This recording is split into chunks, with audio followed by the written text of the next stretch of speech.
one of the interesting things about creating curriculum and just like doing whatever you want to do, which is what I do, is that like I have ideas and I'm like, let's see what ideas gain traction. And one of the things we wanted to know last year, or a year and a half ago, as we created the free opt-in on the site about it was a life upgrade kit. And the kit is just a series of videos and handouts. And in there, we talk about body upgrade, and we talk about relationship upgrade, and we talk about just lifestyle upgrade. We talk about upgrading on all these levels. Wealth upgrade, like fitness upgrade. And we send a survey out. Say like, people that opted in, like, wait, why are you here? And in there, we also put something on like awake living. And we started noticing like there's a lot of people that are resonating with that term. And when I was trying to figure out anyone who's dealt with like websites and tag names and like what is it exactly that I do, and with my with one of my coaches last year, I was like, I don't really like, I'm just not standard Ayurveda, like to have that on the website's really just not that helpful because it's not actually the experience of working with me. And we really centered in on those words, awake living, which then caused me to ask like, what is that? Like, and like, what is happening? Like, what is it? Because people will come up to me and be like, I want your lifestyle. Like, how are you doing this? Realizing that I made choices along the way to experience a certain amount of what the yogis call moksha, or liberation. And not just in my meditation practice, but really in my life. And so I've started to think about that and like exactly what's going on and what is awake living, and wanting to teach this awake living course, because that's what people are kind of asking, is like, teach me more about like this, because it seems like there's something that I'm not aligned with that I want. So how am I going to get there? So this morning in Jamie's practice, I had this idea of explaining it in terms of, and I have to draw a second image at the same time because I see it in two ways. And so this is, these are just different shapes. You know how yantras are shapes of like how consciousness comes into form? So there's different shapes that have different resonances. So I'm going to show this in two shapes. This is the shape of the diamond, and this is like the peace sign shape over here. So we're going to look at both of these. And so if we look into the yogic scriptures with this, we find the 4 aims of life, right? Where we have I'm just going to write them this way.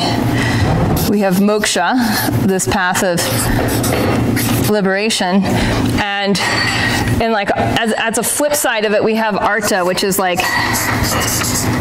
A-R-T-H-A, which is like your body, like how to have stuff. It's your house. It's your bank account, right? Your retirement account. It's like, do you have your stuff? And including like the stuff of your body to be able to explore some of the other areas of life. The other two we have with awake living, this is the 4 aims of life. We use this both in yoga and in Ayurveda. In Ayurveda, we actually use it diagnostically, which is so freaking cool, right? That we can diagnose what's going on depending on these quadrants. In yoga, we use it to just help guide our path. Okay, so then we have kama, which is pleasure, right? And this, to me, is like when people said things like joy, right? Like pleasure. There's also an ease that happens with kama. And for those who aren't familiar with this teaching, this is also where like Kama of Kama Sutra comes in. And then we have Dharma. Dharma is, again, like the translations change over time. So in the past, in a less liberated society, it showed up as duty. In a more liberated society, it shows up as purpose. And as a man thinketh yesterday, we kind of went through that, right? With like people that don't have that great sense of purpose, they just start with duty, like do whatever you're doing exceedingly well. and something starts to build.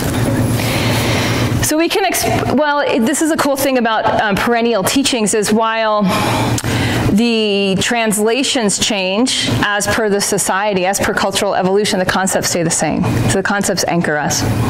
So if we look at awake living, to me, it means that there's air, sorry, I didn't define moksha. Did I? Yeah, so it's liberation. And its feeling experience is free or unbounded.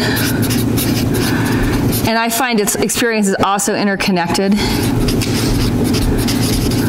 So it's living a life of like very deep interconnection. The more I step into Dharma, the more I get connected, right? So these all are in relationship to each other. There's certain places where you have black holes. Some people are like, I don't get my Dharma. Other people are like, I have no money in the bank. Right? Other people are like, I am not well in my body. And so what this helps us look at is like, what are the areas that we're like some of you are amazing in Kama. I learned Kama from some of you of like, it's just good. I actually have a good little passage from The Splendor of Recognition, which actually isn't from this. I'm not going to read. I'm going to read a passage that's in here from the Vijnana Bhairava that I think explains the concept of Kama exceedingly well. And so did he. That's why he put it in here. When one experiences the expansion of the joy of savor arising from the pleasure of eating and drinking, one should meditate on the perfect condition of this joy. Then one would become full of great bliss. When a yogi mentally becomes one with the incomparable song of joy and other objects, then of such a concentrated yogi, there is identity with that incomparable joy, because he becomes one with it.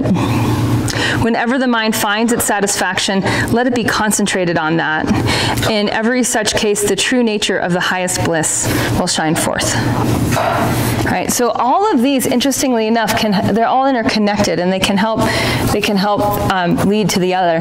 So I just want to show on this, we could say that all of this is moksha, which is why it feels interconnected. And then we would just plug in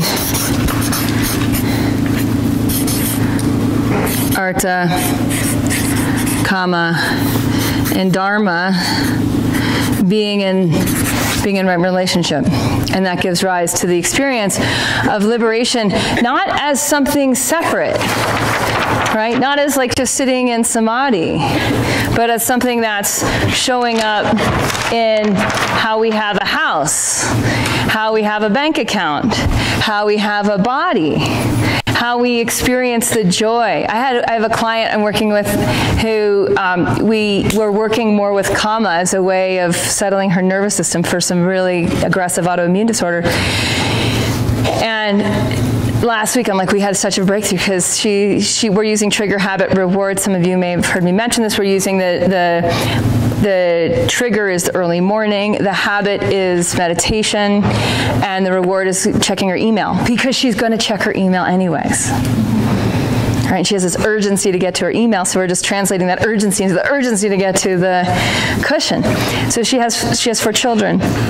She started doing this. She did it for 7 days, and she reports back, it's changing things. I'm so enjoying these little moments, these just super ordinary moments that arise with my children or with my puppy or with my, and it's like, that's Kama, right? And we start to see it get integrated off the cushion to on the cushion. Dharma gets, the more aligned we are in awake living, the bigger the Dharma actually gets. It starts to get big. The word guru in Sanskrit means heavy. We have a lot of issues with the word guru, but it's such an important concept. When you start to build guru energy in yourself, you help others. You can help lead and guide. So don't be afraid of that word. Like, that's a necessity to this whole thing expanding, which we know the universe is expanding. And it's what we want to do. We know when we sit in meditation, time and space expand, like we have a tangible experience of this, or maybe we've just had a flash tangible experience of this. Maybe we have it moment by moment. Sometimes we have it daily. We want to train our operating system, our physiology, our nadis, or our subtle energetic channels, to be in a state of groundedness and constant expansion, because that's what the universe does. That's who we are. When any piece of the puzzle is like a big shadow issue, like just we're not dealing with it, it diminishes the whole. There's amma. That's the way that I sense it. It's like there's just like chunks in the field that don't allow the whole thing to pulsate in more and more moksha to be experienced. Yes? I've been observing that people have such different paths, right? So some people work really on their health, another person really works on their business, another person really works on like just having fun in life, whatever. And it always blew my mind how they always come to the same place. And this diagram for me explains or gives a picture to how these different paths really reach to the same place if you have that idea of moksha in mind. So if you do your business path with the idea of transformation, or you do your health path with the idea of transformation, will always lead to this expansive moksha place.